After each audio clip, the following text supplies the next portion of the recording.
week 38, and as you can see, there is no scaffolding. Well, if I go that way, there's still some left, but scaffolders came yesterday on a Sunday. Just spent a couple of hours just taking down half of it. So the main thing was to get the garage down so they could then put this lower level scaffolding around the garage so the guys, Dan and Dave, the brickies, can come back. And they've just finished this top of this garage off up to the wall plate level and put this stone in. And then we've got some trusses hopefully coming some point this week so they can go on, but obviously wall plate and all that need to dry before the roof trusses go on. So yeah, we can now actually see top and bottom of windows now for the first time since the scaffolding's gone out. So yeah, they've done this scaffolding here with the duck underneath.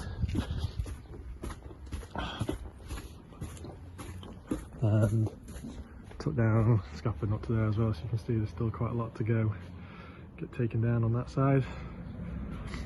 And yeah, Dan and Dave have just done this today as well, so this brick and this block above here, and put this metal beam in so we can now measure for the garage doors, get that sorted.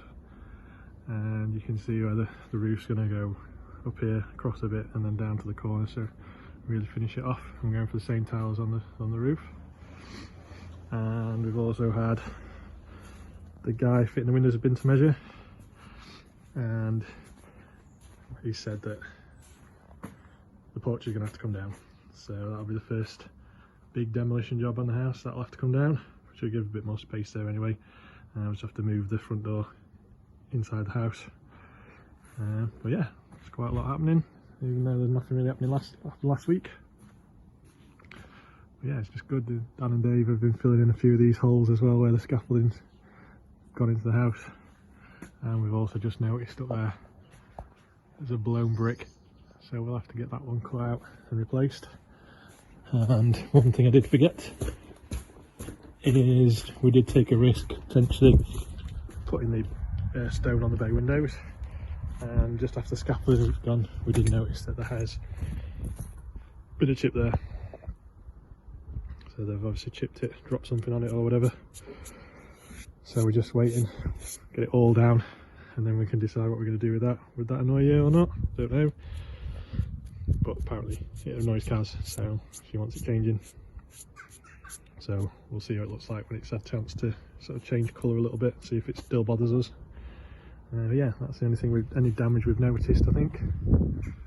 So yeah, next thing, trusses coming, and the glass, he reckons it's about an 8-week lead time, but when he was measuring he forgot to measure this one, so he's just got to come back and measure that one and then get them ordered. The roof trusses have arrived for the garage.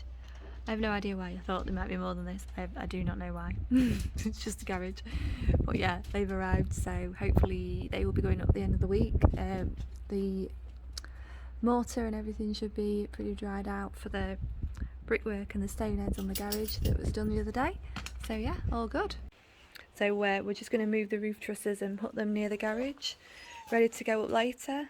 So I was coming after work. So yeah, they might potentially be going up in the dark. But I've also got my trusty gloves. On to the last one now. I don't know why I thought that would be easier, even though it's like a lot of manoeuvring. Just a long, weird shape. So we had a virtual tour, didn't we, of the DIY, because we were looking at DIY kitchens because we want a bespoke colour for the kitchen. And we had a virtual tour this morning, so you basically book an appointment online and they show you whatever kitchens you want to look at, styles, storage, whatever you want to look at really. And we found it quite useful, didn't we? Yeah, it's good to see it almost in person. Yeah, it's like the future. The guy just like pops up and you get a Zoom link, and yeah, he just asks you what you want. You can write down in the description thing when you book it the ones that you want to look at, which is really good.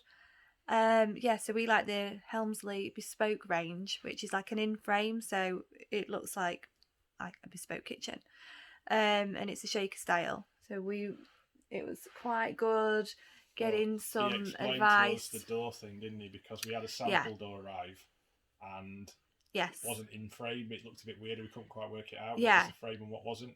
But now we understand that obviously things like the appliance doors, they don't open within a frame. The whole whole front moves, so it's all stuck as one piece. So you're saying that's something to bear in mind, like if you have a cupboard where the cupboard door opens as part of the inside of the frame, whereas like something like your dishwasher, you're not going to be able to do that. It's going to be like one piece, so it looks slightly different. So it's just something to think about, the cupboards that are next to each other, to bear that in mind. Like if I mean, it's not really obvious, but if you've got OCD like me, but because we're having a Belfast sink, which we are having, that was like one example of like where you've got the sink next to the dishwasher, that would take away from that sort of look anyway, and it's pretty, we really like. Yeah, we looked at really the like storage it. options, didn't you? The Storage options, and there's like they've got cool pantry cupboards, which I thought the pantry cupboard was it's quite cool actually.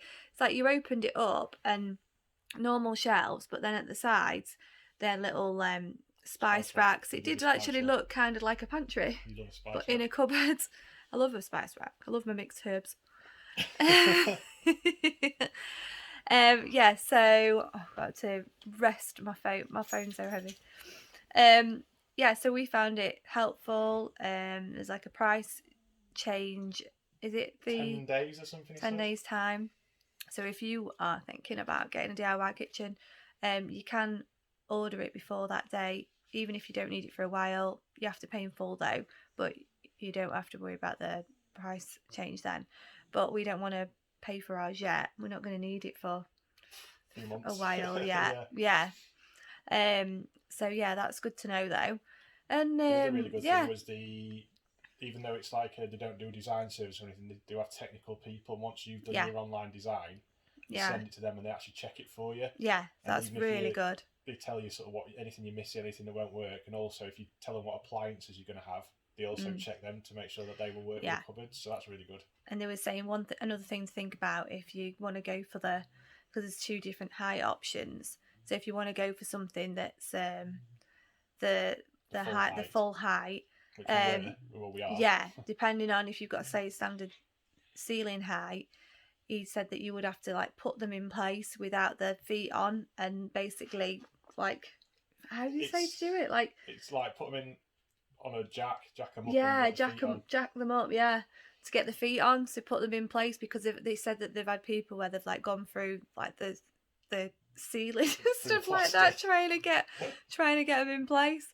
But we are keen to get those so that it's easier to make it look like it's full height. And what else another good thing was, like you say, like with the consultation, help online, the appliances, he said that they're struggling. And everyone because of everything.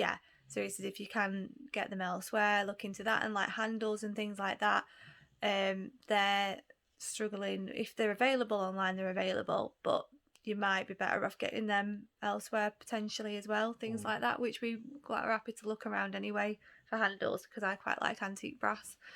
It was good though. I didn't feel like really good, a pressure salesman or anything, was he? He was just no. So that's the really good thing about the DIY option. I like being able to sit and pick everything out and take my time and feel like we particularly integrated storage and stuff. We want to make sure that we get everything that we want. And you know how much each thing is as well when you're comparing a couple of things. You don't get the shock of the final amount when you go in when you're actually having a consultation with like somewhere else. Something else. Sure, there's something else about. If you go, we wanted to go with DIY kitchens because they do the bespoke paint range, so you can colour match. He said that they have most of because we're going for the Farron Ball in Shearer Blue. He said they have most of the colours, but if they didn't, they might request like a sample pot. But I'm pretty sure they will have that colour. If they've done it for someone before, then they've got it on file. But if they haven't, then they might need a sample. Which is easy I'm pretty sure they've got on the wall. Pretty sure that they will have that colour. But the lead time takes a bit longer. What a lot of people do is buy a sample and paint it themselves, which we already had. We've done that already. We've done that. We're way ahead of you. We've done that. Thank you. So that's good. The lead times on this bespoke are a little bit longer. I think he said lead time's like 10 weeks, and we're absolutely fine with that. But it's something to bear in mind when we are at that point where we need to order it. And what he was saying as well about this beating the price increase, he said if you don't select a delivery date, you can still make changes. But as soon as you select a delivery date, even if it's in the future, you've only got something like 48 hours to actually make changes, and then it's fixed. Yeah, so you need to make sure that you don't pick a delivery date if you think you may possibly make any changes. Sure. Yeah. I mean, we've got a pretty good idea about what we want. It's not been fully properly measured because it's not been plastered yet, so we're not at that point where we can do that.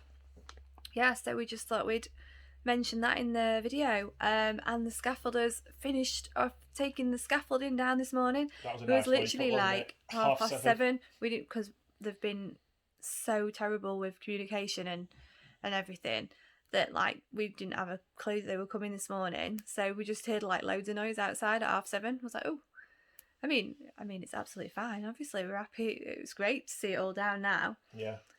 So we've only got scaffolding around the garage, which is, and we're not even going to be bothered about how long it takes them to pick that up. We'll go on video it, won't we, I guess? Oh yeah. We'll show you around what it looks like, and then the salt will start to come off the bricks, and we'll be like hoping for rain, which is like nobody else is, but we are. Yeah. So we'll put some footage in as well of that, obviously, and we've got some time lapses. Yeah. So it's all good. Yeah. So what week are we in? Week 38. Keep mixing it up. Yeah. But yeah. Stay tuned for more updates. Bye. The scaffolding is down. Looks so much better. It looks tidier. It's really weird. I've got the makeshift guttering drainage section going on. Yes, we're just gonna tidy up around the front a little bit so the side doesn't look so bad. And Harold's been doing the roof trusses. He was doing that on Thursday, so he's going to carry on with that next week.